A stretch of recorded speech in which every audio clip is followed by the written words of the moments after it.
Welcome back to Ask the Expert. We are so honored today to have Ann Paton here, our senior consultant, who honestly, I feel like you are an expert in all things.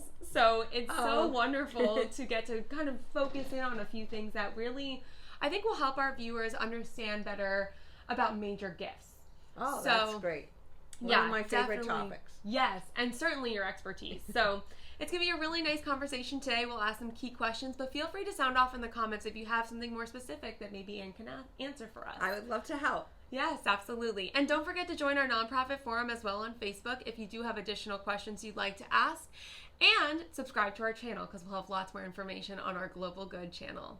So let's get started. So what is a major gift? I mean, how do you really understand what that even is? Is there an identifying Well, the factor? interesting thing about major gifts is that for every organization, it's different. It's kind of like deciding what the market's going to bear.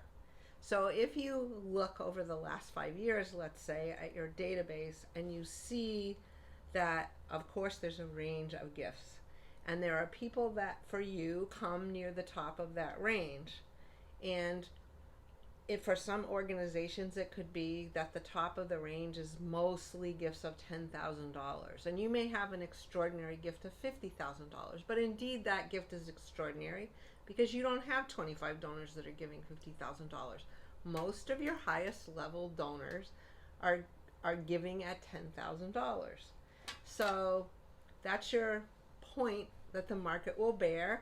And you're trying to get other donors or prospects in the community to get to that level of $10,000, which seems to be some kind of a threshold for you.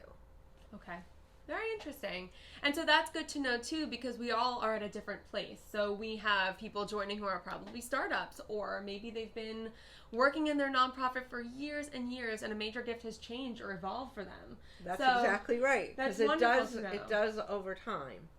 As your nonprofit grows, you'll have gifts beyond that $10,000 that I talked about. Then your next threshold may be 20.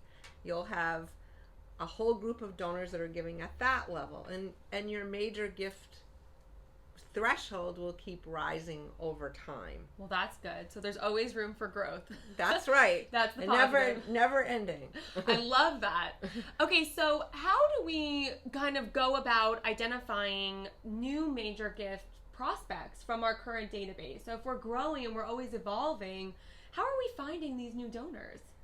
New major gift prospects, well, there are new major gift prospects that are already in your database. Right, yes. Because they've been a part of your organization's family, let's say, for a long time. They've been giving to your annual fund for a few years consistently, but they haven't made their first major gift yet.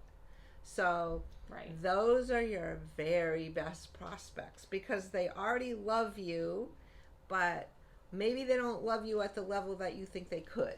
Okay. All right, that's fair. So you look at people that are giving at a fairly high level. They're not giving your $10,000 yet. Maybe they're giving $5,000. And maybe they've given fairly significant annual gifts over a period of 3 years or more. Okay. So now you're ready to try to move them up to the next level. Mm-hmm. So you look at each one of them in that group and you say, all right, what do I think this person's capacity is, and what do I think their inclination is? So let's say you rate their inclination and their capacity on a scale of 1 to 5. So you believe their inclination to give a $10,000 gift is pretty high. Okay. And then what do you know about them? You might be together with your board members who know this person, and they talk about, well, this is the neighborhood that they live in. It's a high net worth zip code area. We know they go on several trips every year. Sure. Okay. We know she has a $500 purse. There are all these ways of kind of noticing whether somebody has capacity. Okay. And you throw all those into a hat, and then you can kind of measure that person's capacity on a scale of 1 to 5 as well. Okay. And the people that you go after first are the ones that have both high inclination and capacity. Okay.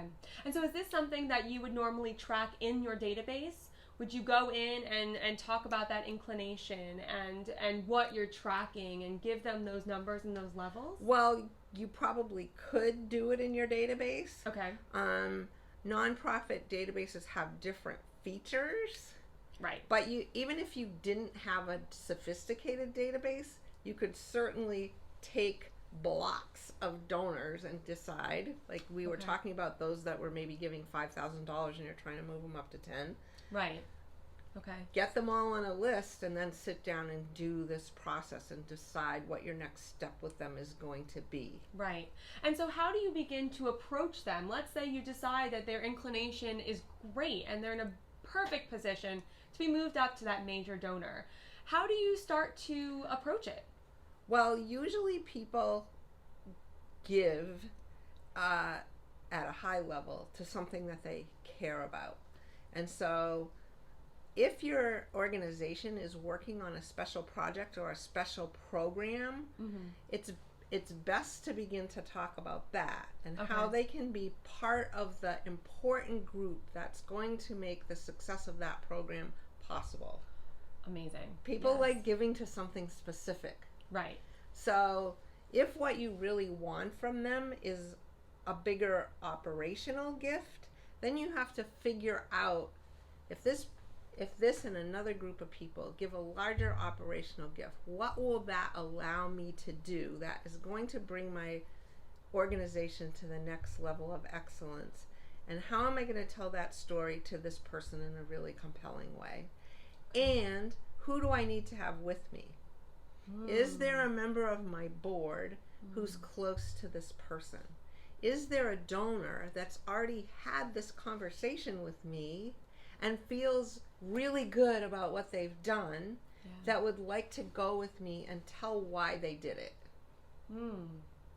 I love that.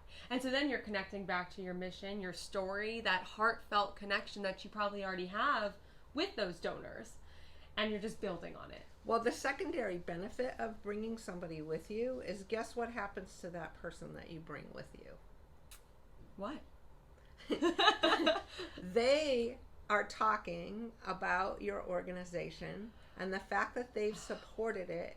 And as they're talking, they're becoming more convinced themselves that they've made a good decision. I love that.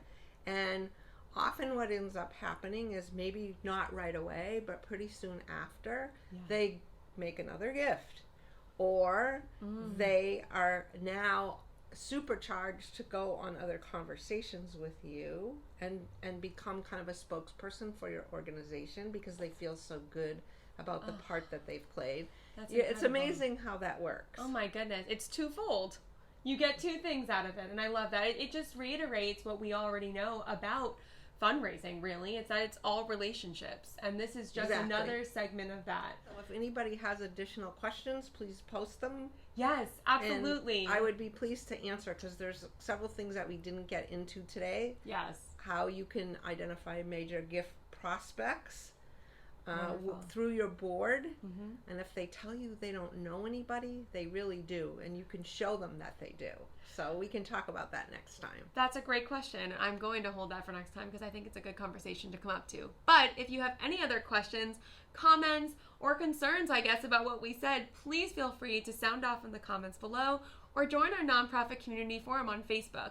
We'll post the link in the description below. And I just want to thank you again, Ann, for joining you're us. You're so welcome. I love to talk about this. Oh, well, we love to have you talk about it. So we're so excited to be able to welcome her back once again very shortly. So look out for more videos coming soon. Thanks again for joining us on Ask the Expert. Thank you. Have a great day.